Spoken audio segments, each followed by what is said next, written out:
your first album in 20 years. So as the Connell. So what was it like releasing it? What did it feel like?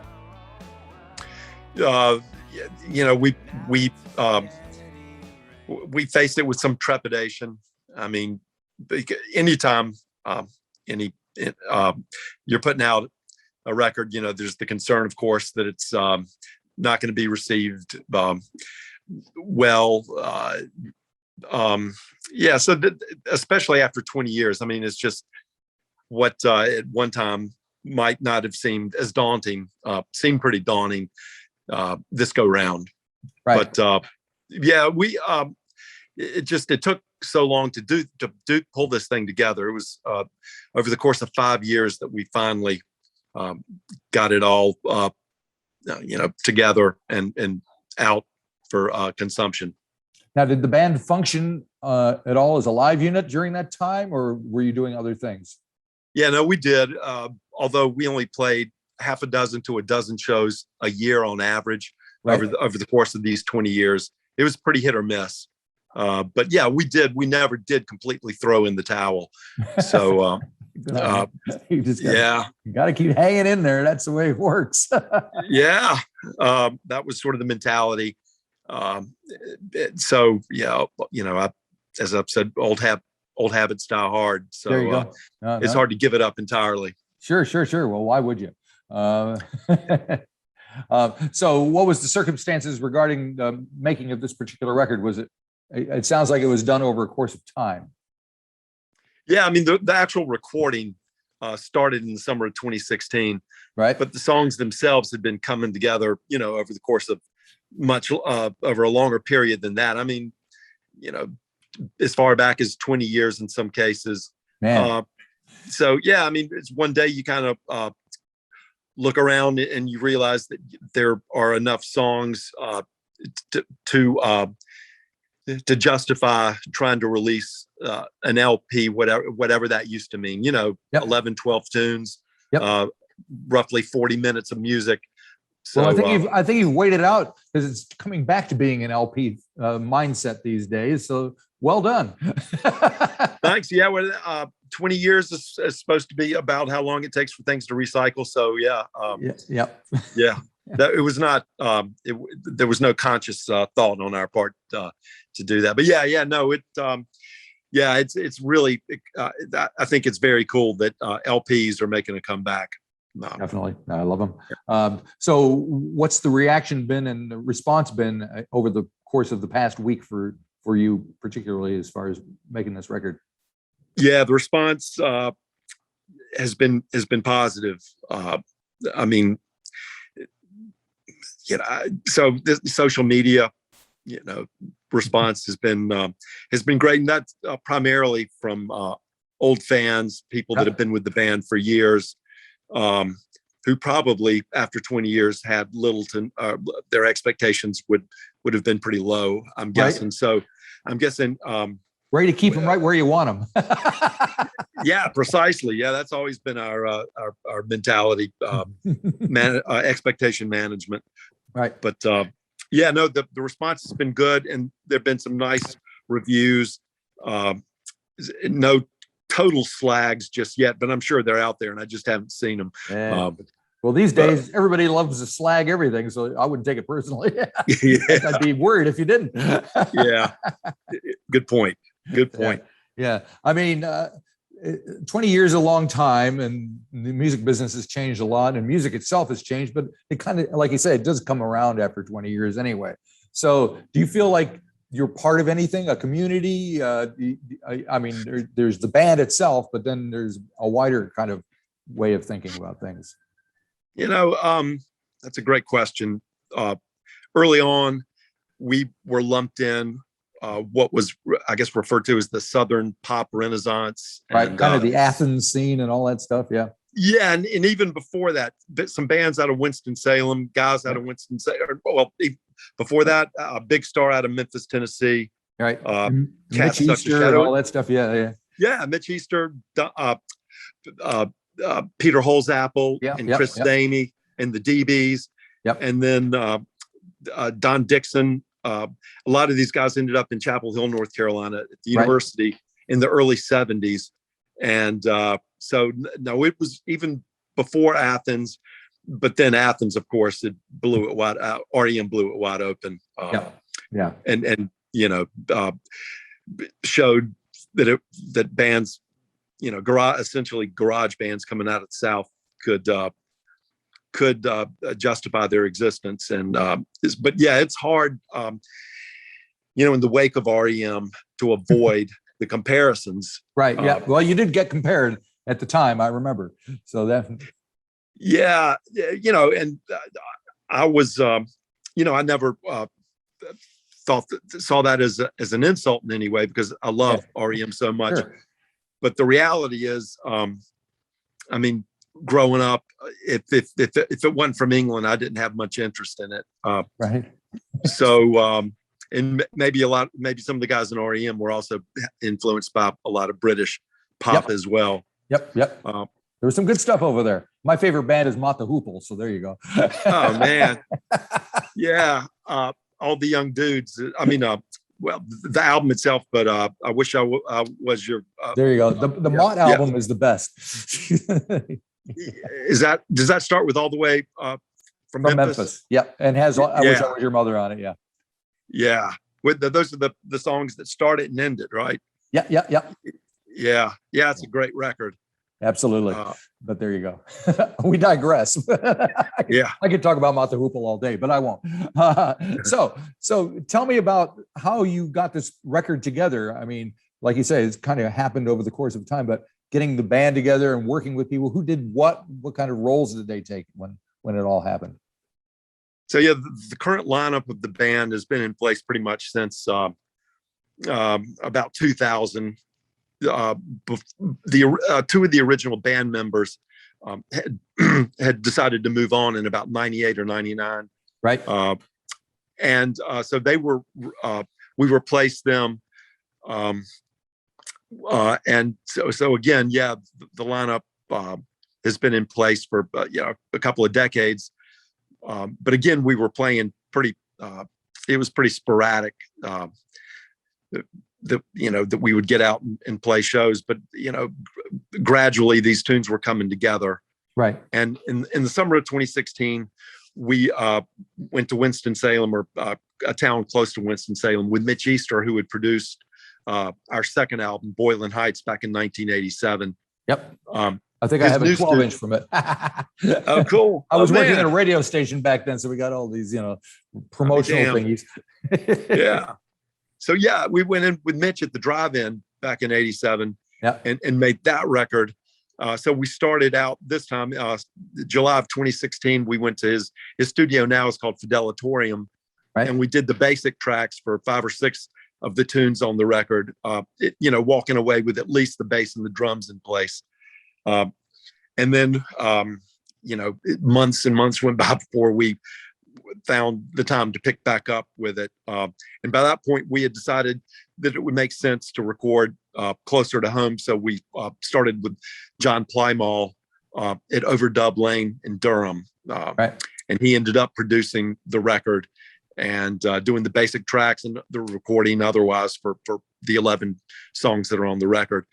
But so with the current lineup in place, we just, in a real piecemeal fashion, finally got it, all the parts recorded, and Plymall pulled it all together and went up to New York to master it. The first week of March of 2020, so days before this country started shutting down due to COVID. Yeah. But even though it had been mastered and the record was in the can, but partly because of COVID, it took a long time before it finally found a way to get it released. So is it feeling like things are going back to whatever normal is going to be at this point? COVID wise? Yeah, it's getting more that way. And, part of it might just be that, you get accustomed to anything, I guess, over time. That's true. Yeah. The initial fear and shock and dismay has given way to, just an acceptance of that we're facing a new reality. I understand that some countries have handled it far better than the United States.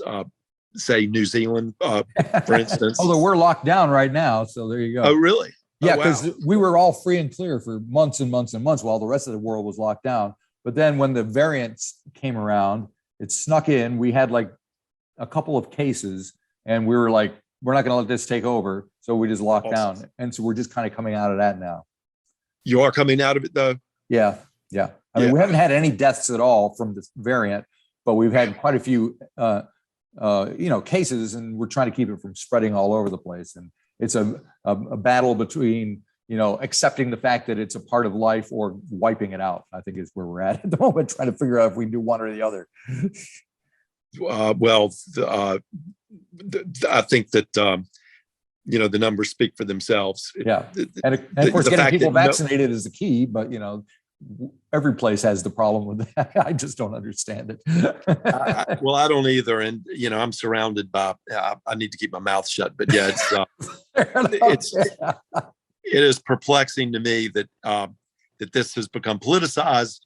Yeah. And that anyone would see this in any way as anything other than just a health doing issue, something a medical issue. It's just science. It's science, and even if the idea that someone would feel put upon, to do something that would be a benefit to them is just amazing. Yeah. Back to the record. So is there a track out of the 11 that stands out for you that you want to talk about? So a couple of the songs were written for my children. Song for Duncan being one of those. There you go. And please be steady. Please be stable. Please be everything I'm not. But you sleep all night and you dream all day. And you reach up high and stow your stars away. And then Fading In is a song written with my other child in mind. So, those two, for obvious reasons, sure. Resonate with me. And then the song Burial Art I wrote with my wife in mind. So those three. But I do. There are a few others that I'm partial to. Yep. I've always liked Rusted Fields is one. I was going to ask you about that one. Yeah, good. Head out, I'm heading out. I'll see you there. Across the waves of steel. Head out, I'm heading out. And I'll see you there. Across the rusted fields. As with most songs, it really just a matter of picking up a guitar one day and the bass, a germ of the song sort of occurs, and then working on it from there. But I think that what I was attempting to do was write some sort of darker, I've said before, some sort of post-apocalyptic love song, even though it's not much of a love song. But anyway, I noticed there's a TV series out called American Rust. It takes place in just in Pennsylvania, which is kind of where I grew up, actually. And it feels very Pennsylvania and very rusty. And it kind of has that same kind of feel that you're talking about now, I think. Yeah. So there are parts of all over this country. And I understand how beautiful. Were you kind of in the Lancaster area? I was up northwestern Pennsylvania by Erie and Pittsburgh. Way up at the top in the corner near Cleveland. Wow. I from times playing up in that part of the country. Very rural. Yeah. And so, man, the part isn't the part of Pennsylvania that lies between Ohio and New York, just a tiny little. Yeah, pretty much up in that corner. Yeah. Yep. Absolutely. Yeah. And from what I understand, it was when I was growing up there in the 60s, it was all beautiful country and farms and blah, blah, blah, and kind of idyllic, it was kind of like growing up Andy of Mayberry or something, Andy Griffith. But now, from what I understand, it's like meth has just like wiped the place out, and I don't understand how that happens. That's so grim. Yeah. Anyway, that's a roundabout way of saying that. Sure. Yeah. Sorry. Even closer to home, driving in rural parts of North Carolina, you just some beautiful country. And then there's a field with just old rotted out, rusted cars. Yeah. And it was that I was trying to, in some way, try to,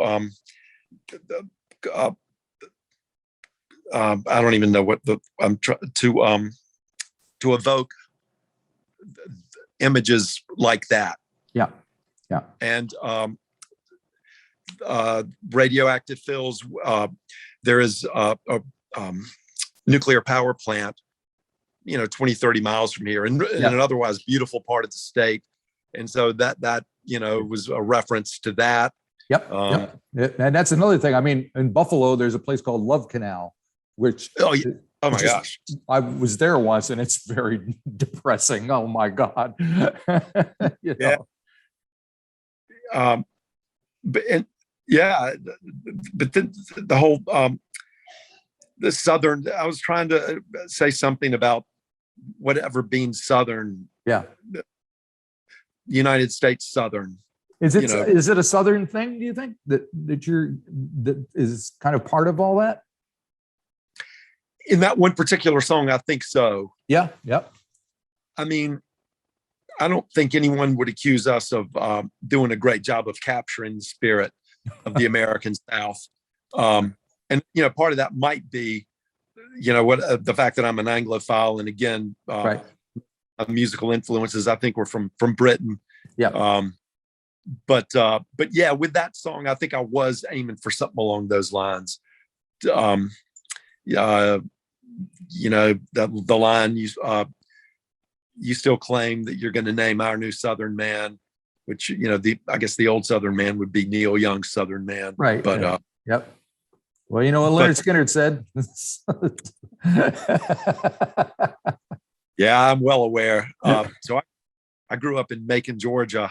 Oh, geez. Brothers living a few miles down the road. Yeah. And most of my buddies, the brothers and Leonard Skinner, that was the soundtrack to my yeah. But I mean, the music is amazing. I mean, they've made, Macon, Georgia, what's that? Little Richard, Otis Redding is from there. Yeah. And Allman Brothers and, Dwayne, geez.